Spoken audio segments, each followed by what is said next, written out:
I ended my 10-part documentary about the fall of the Cabal with a promise. A promise to dive deeper into the story behind the darkness in this world we live in. What happened? How did we get to this point? Who is the Cabal? And what is their exact agenda? Are you ready to go further down the rabbit hole? Well, fasten your seatbelts, for this is going to be one heck of a ride. Those who rule the world, those truly in command, are referred to as the Illuminati or Cabal. Not many people are aware of their presence, let alone their identity. We have grown to believe that our countries are ruled by presidents, by kings and queens and governments.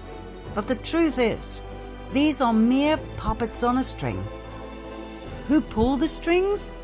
This small yet mysterious and elusive group that forms shadow governments and who play the world and all of humanity like gods playing chess.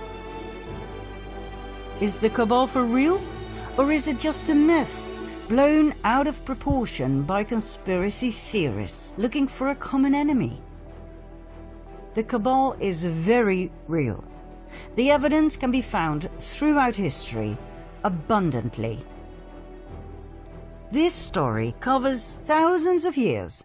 It is crucial information to understand the modern-day Cabal and the evil we are dealing with. Not only that, it is the only way I can possibly reveal to you the best kept and most shocking secret in the history of mankind. Let's go all the way back in history to the most ancient civilization on Earth, Sumer. Ancient Sumer, 7 millennia ago. What we know stems back from the early writings on clay tablets, written down in cuneiform script. The Sumerian civilization was a highly developed and advanced society with grand cities, temples, and pyramids. Archaeological findings tell us the cities had amazing mosaics, elaborate streets, housing blocks, indoor plumbing, toilets with water flushing systems, and much more. The temple of Inanna at the ancient city of Uruk still baffles us today with its splendor, its vibrant colors and depictions of strange animal creatures. Inanna was the ancient Sumerian goddess associated with love, beauty, sex, war, and political power. She was later worshipped by the Akkadians, Babylonians, and Assyrians under the name of Ishtar or Asherah. Many researchers now believe she was Isis of the Egyptians, Diana of the Greeks, and Venus of the Romans. She was the consort of Baal, the deity who demanded child sacrifice. We shall later see whether this is true or not. The ancient culture of Sumer and its polytheistic religion expanded towards the northwest into Babylonia, then even further west. It went to what we now know as Canaan and Phoenicia. More about this group later. There was a second group. They went further north, all the way to the region we now call Ukraine and southern Russia, between the Black Sea and the Caspian Sea. There they took on the name Khazars and called their new homeland the Kingdom of Khazaria after their ancestors. Joseph Chagam, king of the Khazars, explained in a letter to the foreign secretary of the Caliph of Cordoba, Hasdai ibn Chaprut, that his people were direct descendants from Japheth, son of Noah. Khazaria was right at the center of the northwestern Silk Road. Merchants who traveled through Khazaria had to pay toll, a lucrative way to swell the coffers of the kingdom. The Khazars were different than the peoples from the surrounding countries. They were described as thieves and spies. They were said to be lawless people, who lived a life of sin, of sexual extremities, and of cruelty. They would murder travelers from other countries and adopt their identity. They were masters of deceit. And, last but not least, they were said to worship Baal, also referred to as Moloch, a representation of Lucifer that demanded child sacrifice. In return, Baal was said to reward them with riches, with fame and fortune. The neighboring countries despised them. They hated their sacrificial rituals in which they threw babies into the flames or cut them open to drink their blood and eat their flesh, claiming it gave them incredible power and energy and eternal youth. Urged by these surrounding peoples, the Russian ruler knew he had to do something. In the year 600, he warned their king, Bulan, that their Luciferian practices had to end. He told him they had to convert to either Judaism, Christianity, or Islam. The choice was his. Bulan chose Judaism. But he did not really convert. He merely took elements from Judaism and forged them into his own Luciferian belief. King Bulan and his people lived on and prospered. Nothing much had changed, except for the fact that for outsiders they now called themselves Judeans, which they were not.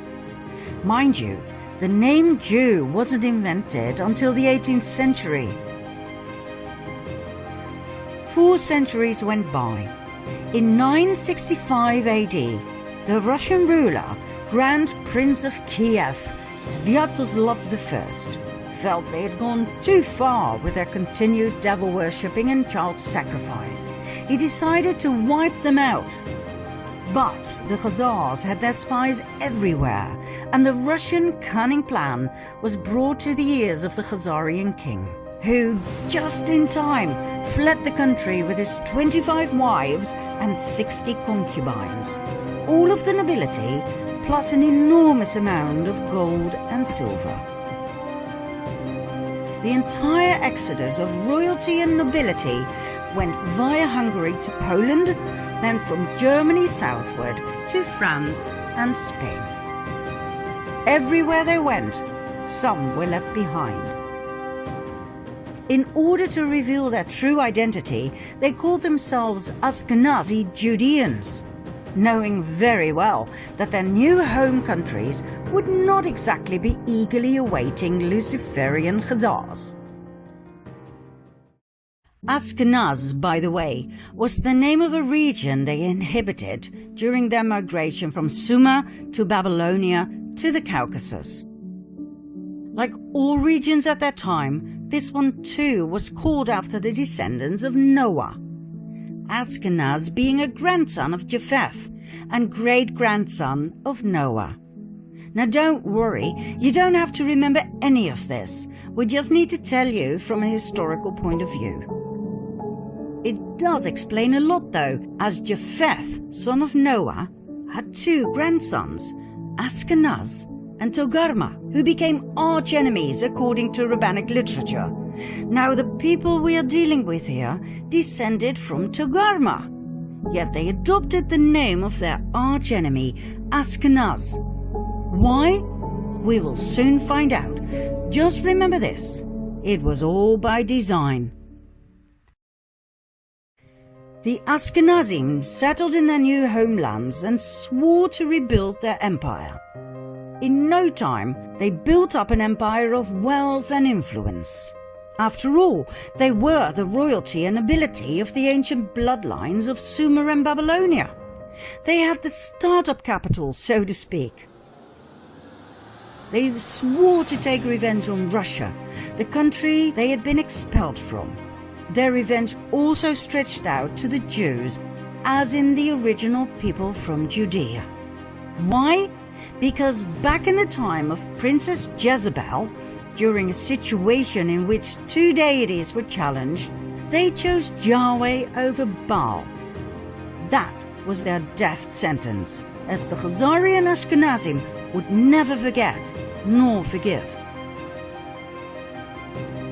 Within a few years after they had settled in Europe, they formed an absolute master plan. A plan so big, so intelligent, and so evil, it would change the fate of the world forever. One of the Khazarian families that had joined the exodus from Khazaria was the Rothschild family. That's right, the Rothschilds I talked about in part 2 of my previous series. They settled in Frankfurt, Germany, where they became wealthy and powerful through trade and banking. They called southern Germany Ashkenaz, as a tribute to their ancestry. They offered notes to travelers who left behind their gold and silver, safely stored in the vaults of the Rothschilds, banknotes against deposits. This way they collected an unprecedented amount of riches that, combined with the interest they received, were further used to extend their wealth and thus their power. Meyer Amschel Rothschild had 5 sons who became powerful bankers in 5 large cities: Frankfurt, London, Paris, Vienna, and Naples. In no time, they gained financial power over all of Europe. They became the personal bankers of kings and queens. They even became the treasurers of the Vatican.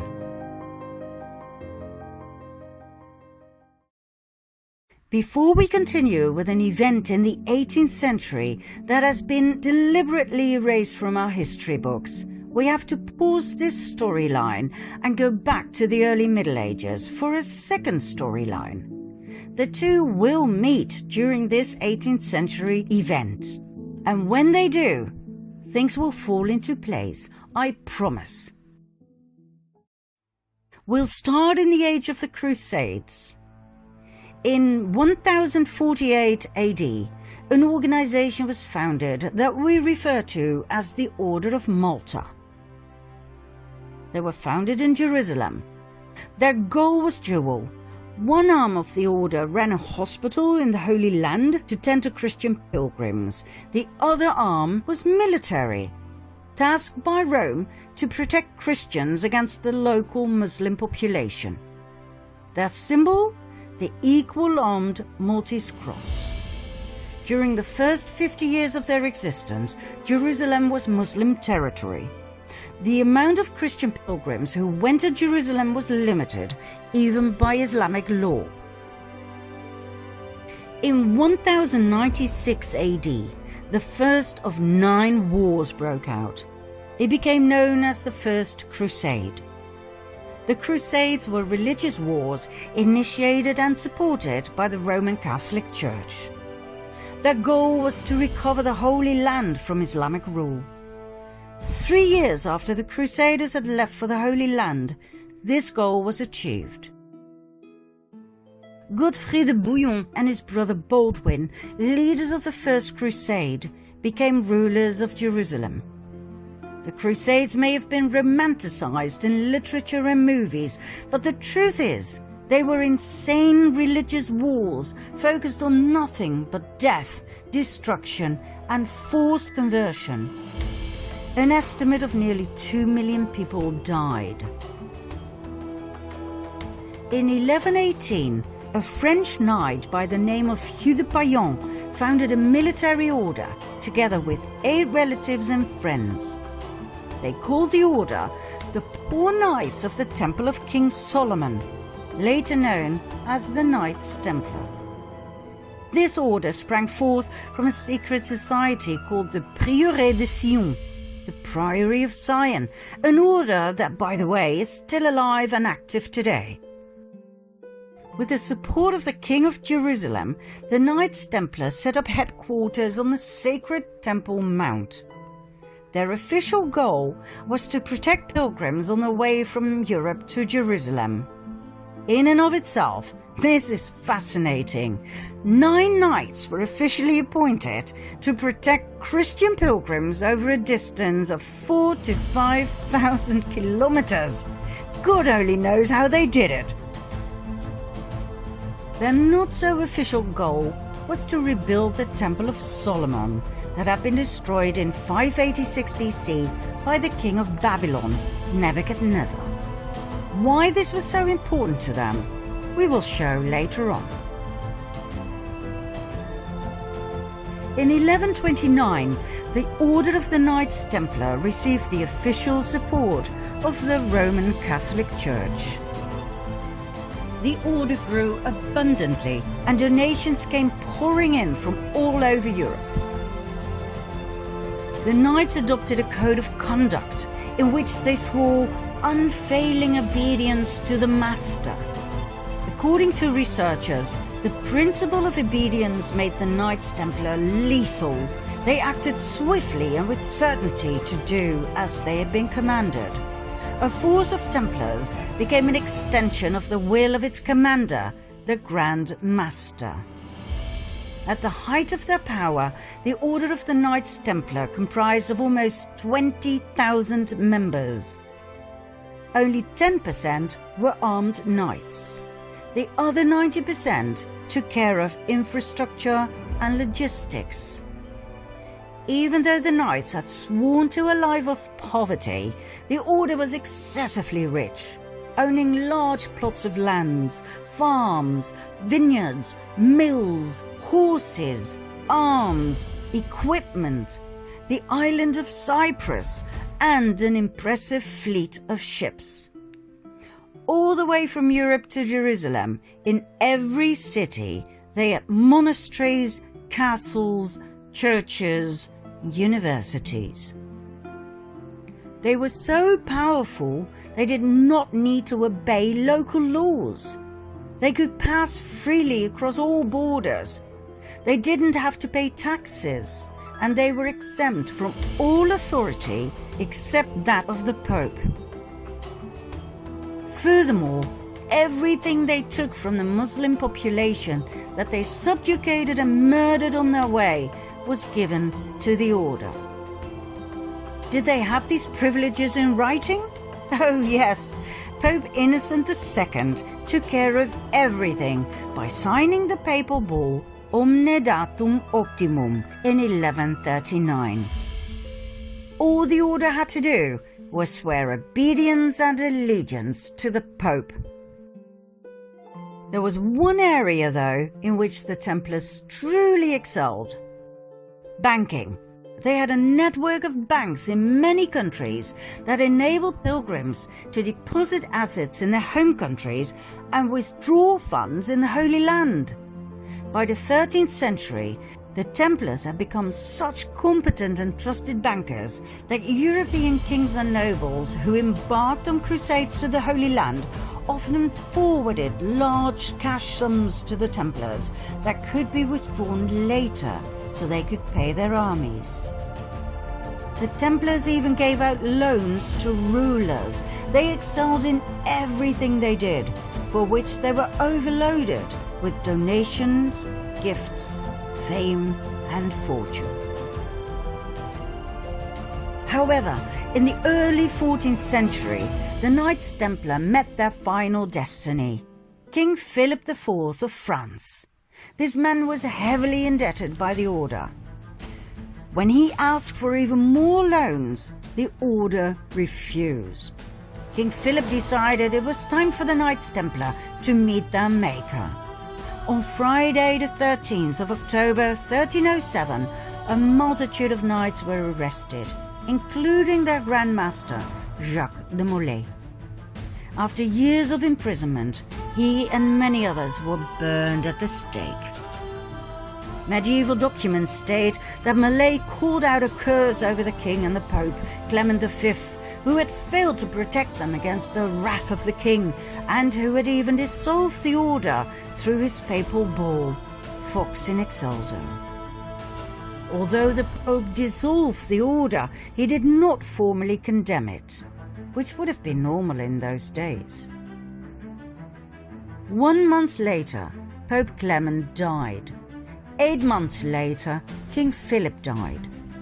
Ironically, the Pope's body was burned to ashes by a fire that was caused by lightning that struck the church where he was lying in state. The king died of a stroke he suffered during a hunt. But, contrary to what our history teachers have told us, the Order of the Knights Templar did not end here. New orders were founded with new names that were basically the continuation of the Knights Templar. Think Military Order of Christ in Portugal, Supreme Order of Christ in Italy, and so on and so forth. In every European country, the Knights Templar simply lived on the way they had, as if nothing much had changed. Only the order names had. The Order of the Rosicrucians appeared, founded by Christian Rosenkreuz, a German aristocrat. Was it connected to the Knights Templar? Absolutely. The sign of the equal-armed cross of the Knights Templar was combined with a rose. It can be found in medieval churches across France, Spain and Portugal. Yet another secret order was founded in 1534. 2 centuries, 2 decades and 2 years after the official dissolution of the Order of the Knights Templar, the Jesuit Order. The Jesuit Order was a Catholic religious order founded in Paris. Make no mistake though, the Jesuit Order was not an order of pious monks worshipping Jesus from within the walls of their safe monasteries. It was a military order of extremists who had sworn an oath of absolute submission and obedience to the Pope and to their superior general. Let's have a look at their initiation oath. I declare that I have no opinion or will of myself, but without hesitation I will obey every command I receive from my superiors in the Pope's and Jesus Christ's militia. I promise further and declare that when the opportunity arises, I will conduct a ruthless war, secretly or publicly, against all heretics, Protestants and liberals, as I am instructed to do, to exterminate and destroy them of the whole earth, and that I will not spare age, sex or class, and that I will hang up, burn, boil, cook, peel, strangle, and bury these shameful heretics, rip the stomachs and wombs of their wives, and crush the heads of their children against the wall, for the purpose to destroy their horrible race forever. If this cannot be done openly, I will secretly administer the cup with poison, the strangling rope, the steel of the dagger, or the leaden bullet, regardless of the honor, rank, dignity, or authority of the person or persons, as I will at any time be instructed by an agent of the Pope or superior of the Brotherhood of the Holy Faith of the Order of Jesuits. In confirmation of which I hereby dedicate my life, my soul, and all of my corporal powers, and with this dagger which I now receive, I will subscribe my name written in my own blood, in testimony thereof. And should I prove false or weaken in my determination, may my brethren and fellow soldiers of the militia of the Pope cut off my hands and my feet, and my throat from ear to ear, my belly opened, and sulphur burned therein, with all the punishment that can be inflicted upon me on earth, and my soul be tortured by demons in an eternal hell forever. Not exactly what you would expect from an order of Jesus, right? Mind you, when we refer to the Jesuit order in relationship to the Cabal, we are not talking about the lower segments of the order. I personally know of Jesuit priests who are wonderful human beings and who've brought a lot of beauty and wisdom into this world. What we're referring to here is the top of the pyramid, the absolute elite of the order, better known as the Jesuit Council.